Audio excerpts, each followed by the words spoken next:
the teaching of eternal torment actually started creeping into Judaism a little bit before the time of Christ, not through any of the Old Testament prophets, but through Egyptian and pagan sources. And so you did have some of the Jewish leaders at the time, some of the rabbis at the time around the first century, who did embrace this idea of the enemies of God, those who reject faith in God, that God's going to punish them forever. And so, but again, it didn't creep in through any of the prophets, any of the Old Testament scriptures. It crept in through pagan sources, number one. And number two, again, just doing some research into early church history, realizing that a lot of the Pharisees embraced this idea of eternal torment. And then I go, does it make any sense that Jesus would have agreed with the Pharisees on something like that, where it didn't even come through the prophets? If anything, it seems that Jesus was rebuking the Pharisees for not, having a faithfulness to the Old Testament prophet and Old Testament scriptures in truth. And so that's another thing that I kind of go, well, what's that all about? And then the other thing, I said this myself forever. I just repeated it because I was told this, right?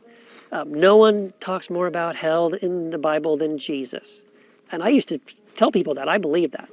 Well, then I realized, actually, when you go and look at all of those scriptures that supposedly teach eternal torment from the mouth of Jesus, it's you know what? No, none of those things. Jesus isn't talking about where anybody goes after they die. And in fact, when Jesus uses these phrases like where the worm does not die and the fire is not quenched, or there'll be weeping and gnashing of teeth, or the smoke of the torment rises forever and ever, or any of those kinds of things, here's the crazy thing. He's quoting Old Testament prophets when he does that. He's quoting almost verbatim sometimes things that Jeremiah has said, or Isaiah has said, or Hosea, or some of the Amos, or some of the other Old Testament prophets. And again, none of those guys were talking about eternal conscious torment. So when Jesus, it seems like, right here, Jesus said something. It looks like what he's saying is, in this verse, is that people are going to burn in hell forever. But what he's doing is he's using apocalyptic hyperbole. So to the ears of those first century Jewish disciples, right, those standing around listening to him use those kinds of phrases, when he uses those phrases, they go, oh, okay, he's quoting Jeremiah right now. Oh, he's referring to when, some of the prophets were speaking a word of warning against Edom or Egypt or Midia or perhaps even, or Babylon, or sometimes even Jerusalem. It's this apocalyptic hyperbole to sort of overstate this destruction that may be coming upon them if they don't, change what they're doing and return to God.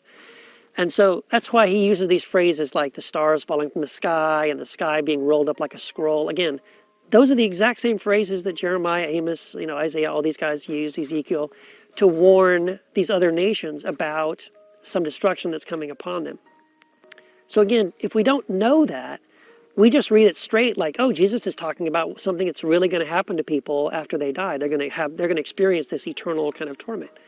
When that's not what he's referring to at all. He's actually just quoting the same kind of language to warn, people standing there in Jerusalem that, hey, in about 40 years, if you don't stop resisting the Romans and if you don't stop seeking sort of this violent overthrow of your oppressors, it's going to lead to this ultimate destruction of Jerusalem, the destruction of the temple, the end of the Jewish priesthood, the end of the sacrificial system, and it's basically going to be game over for you guys. So that's why he's using this kind of apocalyptic hyperbole. It's like, it's not the end of the world.